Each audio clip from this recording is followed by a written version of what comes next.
Welcome back to another segment here on GEMS podcast.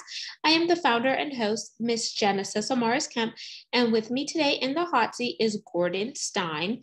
And here is a bit about Gordon. Gordon holds an MBA and he's also a CFEI, which is Certified Financial Education Instructor. He is an international keynote speaker, blogger, personal finance expert, and author of Cashflow Cookbook, 2 Million to Financial Freedom in 60 Easy Recipes.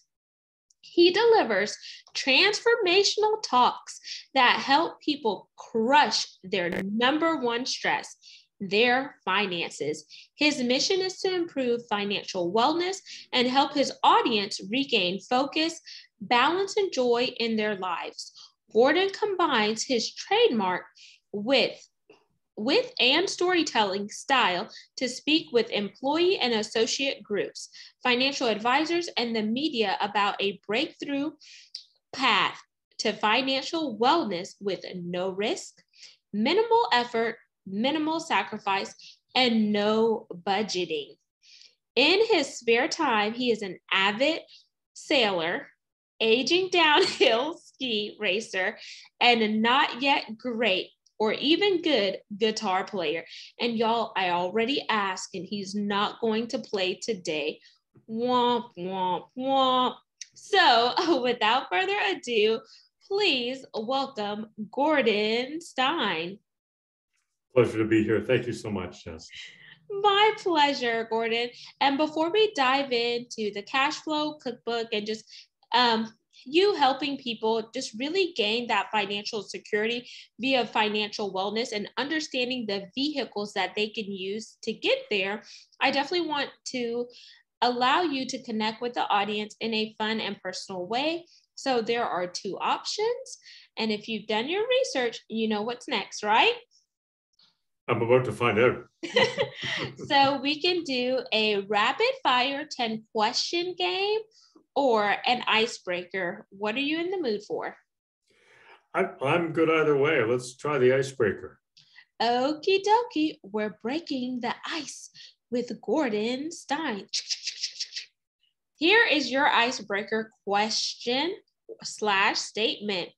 I want you to share something crazy that you have done in your life, or what is a fun and interesting fact about yourself? Oh, something crazy. Well, I went from being a non-runner to running 3 marathons. I thought it seemed like kind of a crazy challenge to do, and it was.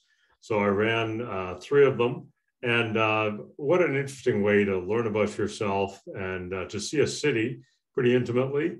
And it really highlights that we're all capable of things far, far beyond where we think the limits are.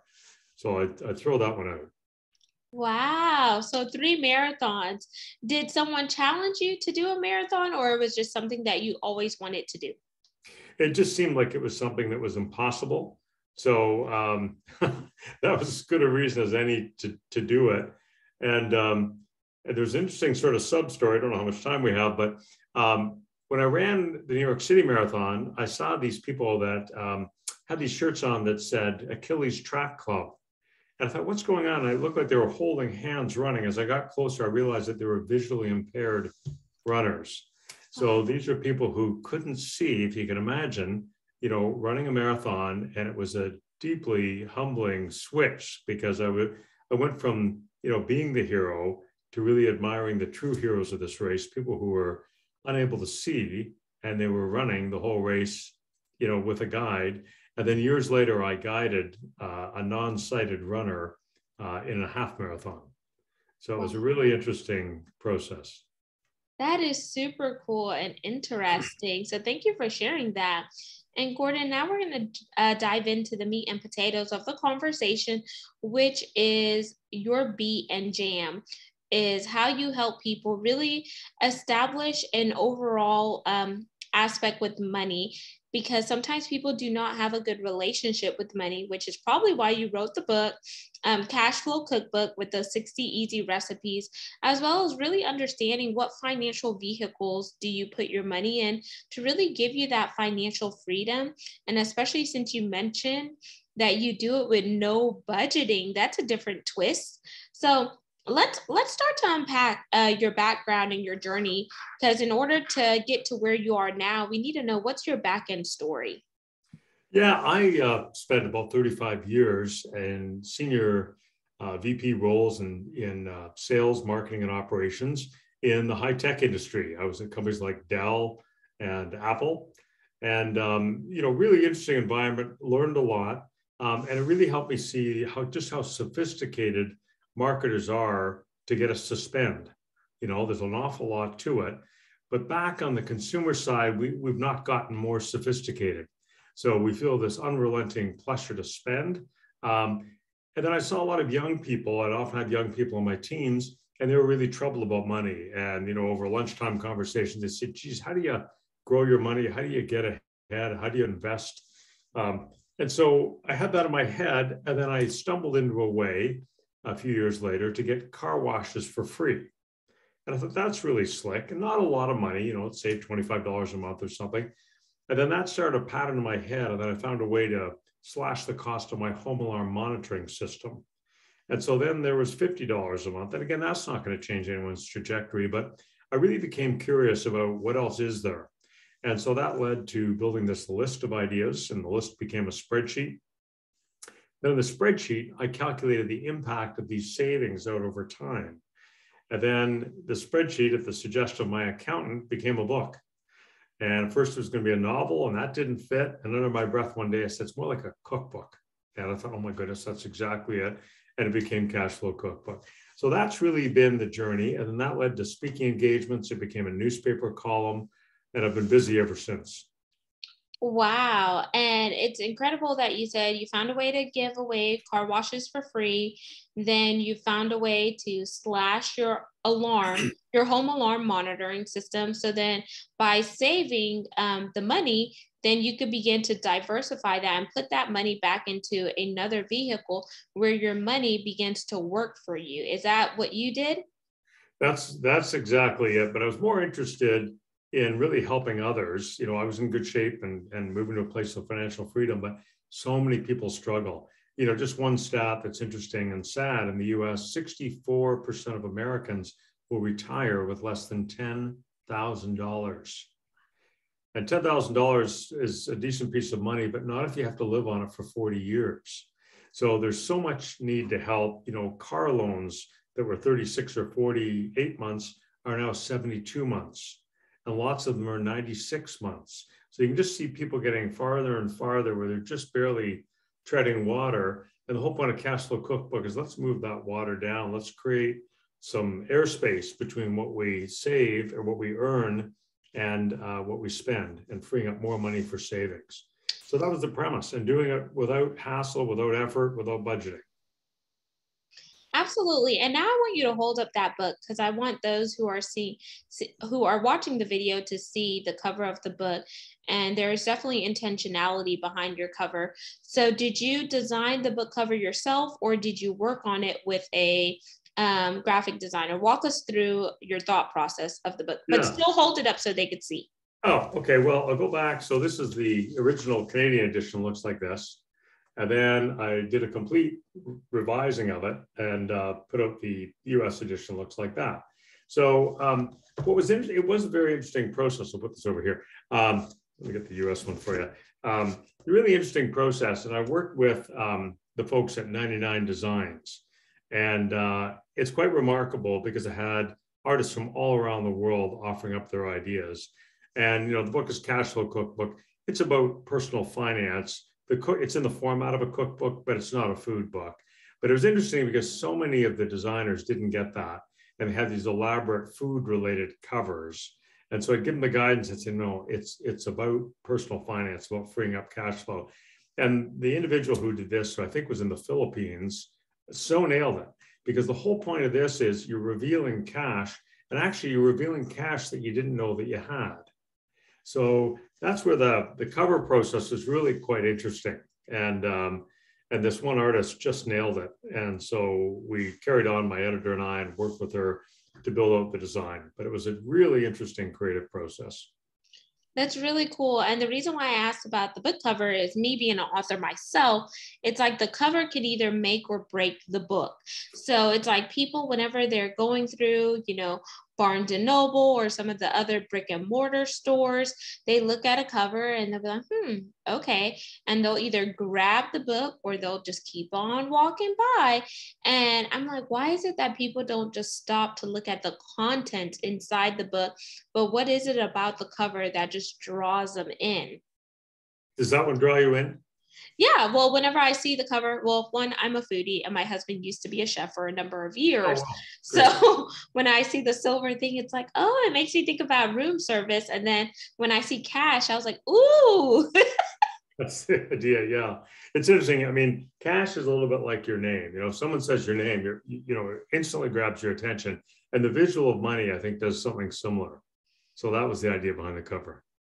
Absolutely. And not everyone has a good relationship with money because maybe they didn't have a good example of someone who taught them how to steward their finances accordingly. So me being a millennial, there's a lot of millennials that want the shiny bells and whistles. And I was one of those for so long until I married my husband. Because it's like, I gotta have the latest and greatest car with all the bells and whistles. But then whenever you drive that car off the lot, it depreciates. So you're already down the hole with depreciation versus if you just take time and be diligent with what you're spending. Why don't you spend your money on something that is going to be an asset, not a liability, something that is going to allow you to make money? So whenever you think about it, I'm like, okay, if you break it down, what are your wants and what are your needs? Are your wants going to get you closer to that financial freedom, or are they going to put you in financial debt? Yeah. Go ahead. No. So I want you to chime in there because I think you need to break those two apart. Like from my perspective, I'm definitely not a subject matter expert like you are, Gordon. So I would love to hear your take on it and maybe a few recipes that you could bring into the community today. Yeah. So here's the thing. Everything that you said is true. But if I were to approach you when you're in that headspace and you're excited about getting great clothes and your car with all the bells and whistles, and I said, oh, what you should do is really cut down and reduce all that, get things on a budget and reduce your costs and save more, you might walk away, you might slap me, I don't know, but it probably wouldn't go very far. It's too big of a leap for most people. So what I talk about in the book is don't start there. Don't start with the nice car and the latte and all that. We're too emotionally invested in that, and we're gamified in that direction. So rather than do that, I like the idea of starting with, I call it broiling a bill, because there's lots of bad cooking puns in Cashflow Cookbook. So we want to start off by broiling a bill. So I'll just throw out an example. Very quickly online, you could do a comparison of car insurance costs. And if you have a family where, let's say you have a couple of cars and 2 or 3 drivers, in probably 15 minutes, you could free up $200 a month by just doing some comparison shopping. So there's a great example. And what did you give up when you did a comparison shop on your car insurance? Absolutely nothing. You didn't change your lifestyle, not one bit. But look what you did. If you could free up, let's say $200 a month, you give that to your wealth advisor. And that's going to start to grow and grow quite dramatically. So that can make a huge difference, just that $200 over the course of 10, 20, or 30 years. And then you keep going with it. So the idea of the book starts off when we look over the shoulder of this couple, Eric and Keisha, and they make a series of financial discoveries, in fact, starting with that car insurance one. And when you look at them, you say, gee, that's awfully easy. And they keep freeing up this cash. They pay down a bit of debt with it. Then they free up even more cash because they don't have the credit card debt. They give that to Wanda, their wealth advisor, and she's investing it for them. And by the time they hit retirement, they've added another $1.5 million to their retirement. And it's all steps like the one I just mentioned. And as the reader, you look at it, and you say, I could do that. I could do that. And yet here they are with an extra $1.5 million in retirement. And the average American retires with less than $200,000. And that is not enough, believe me, let me tell you, No. especially in the state of Texas where I reside and looking at the luxury 55 plus communities, what they pay for rent, and this is just rent, y'all, it's $3,000 to $4,000. And that does not include groceries or your other expenditures. So imagine if you only have $200,000, we're using this number, and you're supposed to pay for your living expenses, your groceries, and etc. How long is that money going to last you? Not very Not long. exactly, not very long. So why aren't we taking the necessary steps right now when we're young to make sure that we have enough cash flow to live off based on your quality of lifestyle that you want? And sometimes it's not always glamorous to save, but if the pandemic hasn't taught you anything, then I'm not sure where you have been. If you've been under a rock, or if you've just been outer space, because it definitely has allowed us to hit the reset button no matter what your socioeconomic status was.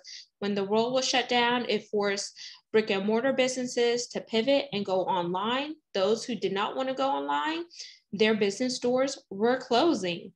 It forced different people who had two incomes to go down to one income because maybe their spouse's industry didn't do well and the industry was closing down. I spent 12 years in oil and gas and I was laid off in the pandemic. I never thought about being laid off, especially working in global supply chain, having a supply chain degree for a Fortune 500 oil and gas company. But what did I learn? I learned the skills that I have. You could take those and you could build upon it. And the same way you're building someone else's empire, you could build your own. So I just say that to just put things into practical terms there. But Gordon is definitely going to give you a playbook because there's different ways where you can make smart investments.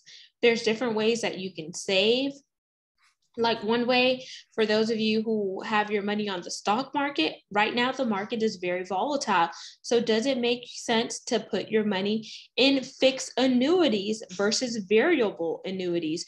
When the market goes up, your money goes up. But when the market does not go up, your money does not dip. So what are some ways that you could have smart investments so your money can begin to work for you?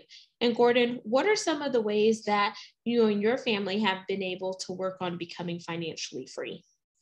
Yeah, so I think the first step is this idea, and there's 60 ideas in Cashflow Cookbook to free up this cash flow. So we can go back and look at some of those if you like later on. From an investment perspective, I think you have to take a long-term perspective.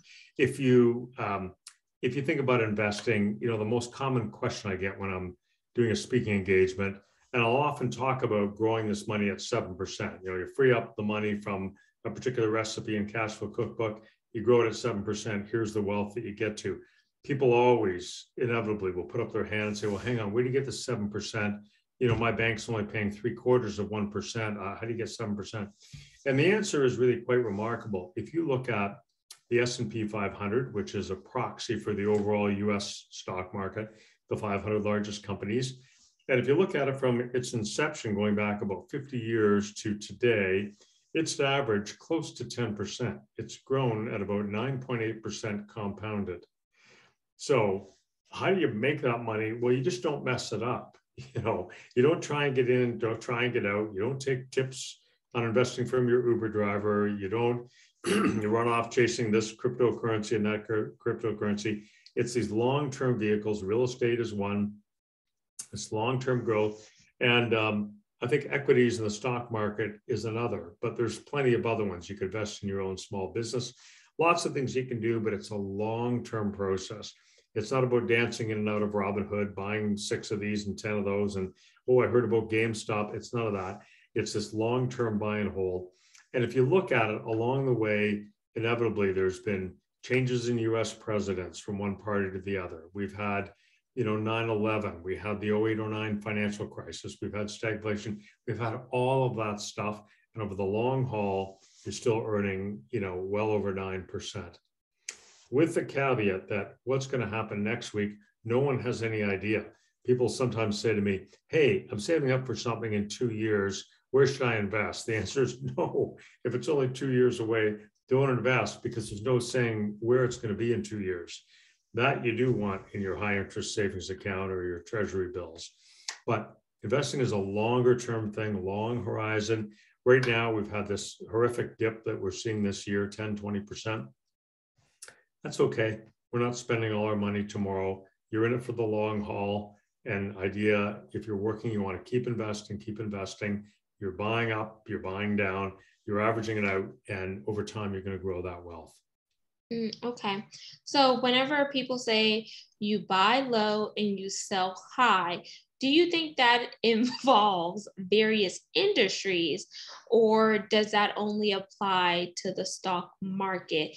Because we've all heard, oh, okay, yeah, you've lost that money, but we're in it for the long haul. The market's going to go back up. But then what happens whenever someone is like a baby boomer and they lost over maybe 40,000? This is just going to be a big number.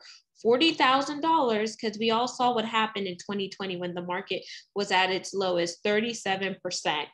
And that was, they were banking on this money to retire, and they didn't have anywhere else that they were investing.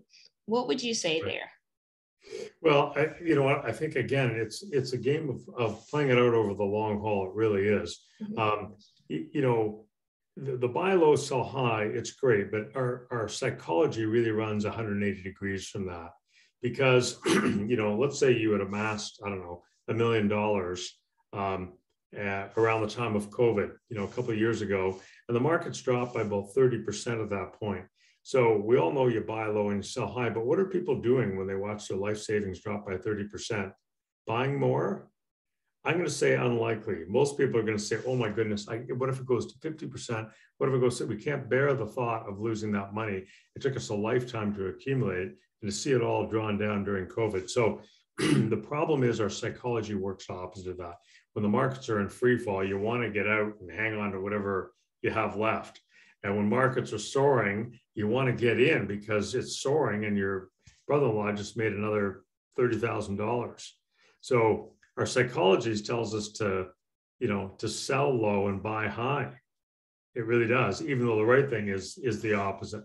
So the better approach to all of this is not to time the market. It's the idea is time in the market versus timing the market. And that's why it also makes a lot of sense to have a wealth advisor between you and the sell and the buy button, because the odds are you're going to lose. You won't get the time to get out right. And then even if you do, you probably won't get back in at the right time. So it's a fallacy, I think, to time the market. Okay. So time in the market, not timing the market. That's a new one that I have not heard. So I'm going to throw you audible here, Gordon. Is there anything else that I didn't ask that you want to say to add value to this conversation, just to put things in context for the audience? Because we all know that different financial advisors, financial planners have their own spin and remix when it comes to investments. Yeah, I think the big thing, let's go back to this idea of freeing up cash flow, because that's really central to the book. If I can, I'd like to give you a couple more examples just to get people thinking. And some of them are really quite remarkable. You often hear this business about giving up your latte and so on. And, I like my latte. So you have this tug of war, but there's so many of these ideas. They're in Cashflow Cookbook. They can really make a difference without giving anything up. So an interesting example is your credit score. And most people don't even know their credit score. And you can often have people who are, relatively high income earners. Maybe they missed the odd bill payment. Maybe there's some errors on their credit report, and their credit score isn't as high as it should be. Well, the impact of that is massive, and it's hidden. It's stealthy because we don't really know. So as an example, your credit score can swing the total cost of interest in a loan by 70%. It's massive. It can also swing the cost of your car and home insurance by 30 to 50%. So, you can have, imagine twins, they buy a very similar house, very similar car. One's paying 70% more interest, and say 40% more on his car insurance, 50% more on his house insurance. So one of the recipes that I talk about in Cashflow Cookbook is get to know your credit score. If there's errors on it, get rid of those errors. And there's a great opportunity to lower all kinds of costs. So there's lots more of those recipes across every area of spend. But the underlying principle is, rather than going after these fun discretionary things, the lattes, a glass of wine, dining out, you can get there. But I would start with the more boring bills, easy ways to reduce the cost of your cell phone, your entertainment costs with TV and cable, car insurance, home insurance, life insurance, mortgages. All of these things can be reduced. And I lay out exactly how to do that in Cashflow Cookbook. And that's where I would start. And then next key tip I would say is get to know your wealth, what you own minus what you owe. If you track that, it starts to really change your headspace. You get re-gamified and it changes your relationship with money. I'm over here like, ooh, wow, because when you think about it, it is practical because, instead of like, cash is king, sometimes they're like, what's your credit score? You may have all the money to pay for that outright, but they want to know what your credit score is. And you said, I don't want to buy on credit. I want to just use this cash to pay this item. So if we think about how important a credit score is and just really understanding the credit score, what feeds into building that credit score up and looking at the numbers, then we're already ahead of the game.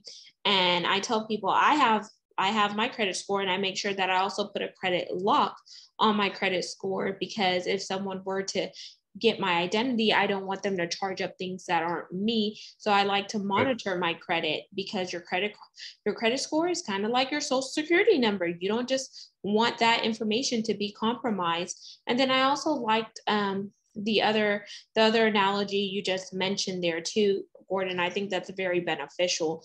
And I think more people need to realize that there are practical methods in order to get them where they want to be. And it's not going to happen overnight. And you definitely have to take actions in order to get where you want to be. That's it, exactly. But I think you can do it easily, and you can do it without budgeting, and you can do it without giving up anything. And that's the beauty of a much, much easier path to financial freedom. So I think more people will resonate with that, because if they hear, Gordon says I don't have to budget and I could get financial freedom, sign me up. Terrific. So Gordon, let's jump into the call to action. What is your call to action for our audience today? Well, I think it's really the best investment is always knowledge. So I really recommend people get a personal finance book a month. Add it to your library, $20, $25 a month, nothing better than that. Hopefully one of those books is Cashflow Cookbook. And it's a great start because it shows you how to free up that cash flow that you can then apply to incremental investment. So Cashflow Cookbook, you can get it on Amazon as either a Kindle edition or as a paperback book. Amazing. And now for the moment they've been waiting for. So Gordon, we've heard all this incredible information, but how can they connect with you via your website, and where do you primarily hang out on social media? Yeah, great. So my website is cashflowcookbook.com. If you go on there, it's not that hard. If you go on there, you can find out how to reach me. I also do a lot of public speaking for companies, for wealth advisors. So if you're looking for a speaker for an event, you can reach out to me there. And social media, pretty much all the handles are Cashflow Cookbook, other than Twitter. That wouldn't give me enough letters. So it's Cashflow Cookbook without the two O's at the end. Cashflow Cookbook, Cashflow Cook BK. But yeah, I do blog posts on there. I spent the last couple of months writing the brand new US edition. So I've been a little slow on the blog posts. I'll be getting those rolling again now that the book is out. And there you have it, listeners and viewers. You just heard Gordon Stein, and he talked about how you can achieve financial freedom using his 60 recipe cash flow cookbook, not cooking recipes, cash flow recipes. So make sure you tap in with him. All of his contact information will be in the show notes, but you have to read and scroll on down. Don't forget to like, comment, and subscribe. We're on 40+ platforms, and you can see this video recording on our YouTube channel by going to GEMS, GEMS with Genesis Amaris Kemp for all things video, this video and other ones. And lastly, but not least, my big ask for you is to continue to support the mission. We are looking for brand sponsors. As you are aware, we're now ranked in the top 2% globally out of 2.8 million podcasts, and we wouldn't have been able to get there without you. So now I need another ask, branding sponsors. So if that is you, spaces are limited, but you can find more info by heading on over to the website, which is my name, genesisamarisKemp.net, or sending me an email at genesisamarisKemp@gmail.com to learn more info. Until the next segment, next guest, peace, love, and lots of blessings. Have yourself an amazing day. And thank you for supporting Gordon Stein and myself.